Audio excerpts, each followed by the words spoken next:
Magandang araw mga lods, panibagong araw, panibagong vlog na naman tayo.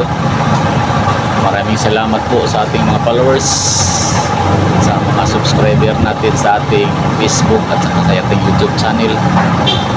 Dito may isi-share naman ako sa inyo kung paano natin isosolve yung problema nito. Ang problema ng motor na ito is yan lang ang aliwanag ng kanyang ilaw. So bali dito mga lods, ituturo ko sa inyo step by step kung paano natin ito troubleshoot at kung paano natin gagawin ang mga ganitong senaryo sa ating motor. Sa nakikita natin dito, mahina yung kuryente na binabato ng ating makina. So kinakailangan, ang unang gagawin natin dito, kailangan natin ma-access ang sakit ng ating stator. Diyan, tingnan natin yung kanyang stator kung may malakas pang kuryente na binabato. Dahil kung yan ang gagawin natin, malalaman natin kung sira ba yung ating stator o hindi, or may grounded lang ba yung ating motor. So bali dyan mga loads, mga kabutingting, ang gagawin natin dyan para ma-access natin, tanggalin mo natin yung tangke ng ating motor kasi nasa ilalim ng ating tangke yung sakit ng ating stator coil ng ating KLX 150. Ayan, natanggal na natin yung tangke ng ating motor. Ang kinakailangan natin dito, kalasin muna natin yung ating sakit para matest light natin yung kuryente na mula sa ating stator coil, yung kulay white at saka kulay yellow na wire. So ang gagawin natin dyan, gamit tayo ng test light at i-body ground natin yung ating test light clip. Check muna natin, try natin i-crank kung nag-generate pa ng kuryente yung ating stator coil. Lakas ng kanyang ilaw at ito yung kanyang yellow, kailangan malakas rin. Pasensya na kayo mga lods kung medyo malikot yung ating video kasi wala po tayong taga-video. Tayo lang po yung kumukuha ng ating video. Dahil goods yung kuryente ng ating stator mula sa ating charging system at saka yung yellow, so kailangan dito ibalik natin yung ating sakit para malaman natin kung may kuryente pa rin bang lumalabas. So ayan mga lods, ayaw lumabas. So ang gagawin natin dito tayo direkta sa regulator. Dahil yung wire ng regulator, yung kulay yellow at saka kulay puti, connected yan dito sa sakit ng ating stator coil. So ayan mga lods, yan yung kanyang charging system, yan yung puti. May kuryente kasi may kuryente yan galing sa battery. Pero kapag yung ating regulator, yung yellow wire dyan, ito, tusukin natin. Tapos kick natin. Kailangan pag kick natin dito, may lumalabas na kuryente.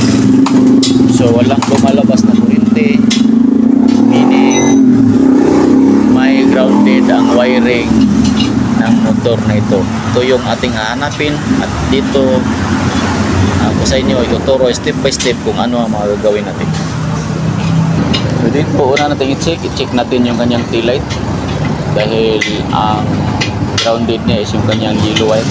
So check natin ang connection ng kanyang tail light kung mayroon bang kuryente, kung hindi ba nagka-ground. So dito mga kabutingting, dahil nagpo-troubleshoot tayo, kailangan natin ng pinakamahabang pasensya. So unang gagawin natin, tatanggalin natin yung kanyang yellow wire o yung sakit ng kanyang tail light. So natanggal natin, tingnan natin kung ilaw ba itong yellow. Trango.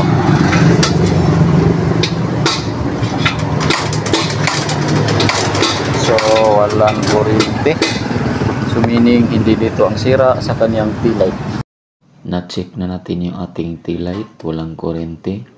So susunod na naman natin i-check is yung connection galing sa ating ating harness wire patungo sa ating left handle switch na siyang nagsusupply ng high and low na kuryente patungo sa ating headlight. Ito yung sakit ng ating left handle switch. Dito, ang kailangan natin dito is ito lang yung patungo sa ating harness wire. Ito lang yung kailangan natin. So, hanapin natin dito yung yellow wire at ito yung tutusukin ng ating test light. Ganun pa rin ang paraan. Kailangan i-kick. Kung may lalabas na kuryente, ang tendency may sira. Dito ay yung grounded sa kanyang left handle switch. Stop natin. Kick daw. Walang kuryenteng lumalabas. Wala pa rin kuryente na lumalabas dito sa ating harness wire na siyang nagsusupply ng kuryente patungo sa ating left handle switch. So meaning, may grounded yung ating motor at walang sira yung ating left handle switch.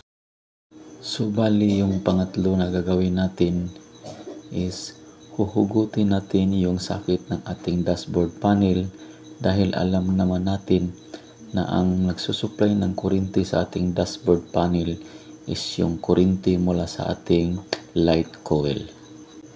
Bali yung gagawin natin dito, ganun pa din na proseso, naka body ground pa rin yung ating test light at try nating i-kick kung may kuryente bang lumalabas. Wala pa rin kuryenteng lumalabas, so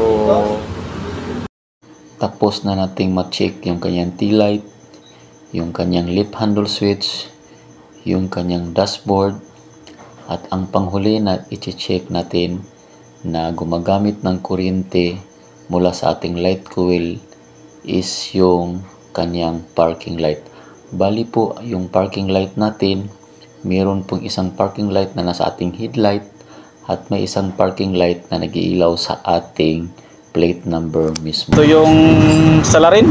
Ito yung dahilan kung bakit nakaganito to. Yan o. Kasi yung pula, ito yung mula ng ating galing sa ating headlight doon. Automatic kasi ito kapag umandar yung ating motor, automatic may kuryente na papasok dito. Ito naman yung kanyang ground. So nagdikit yung dalawa.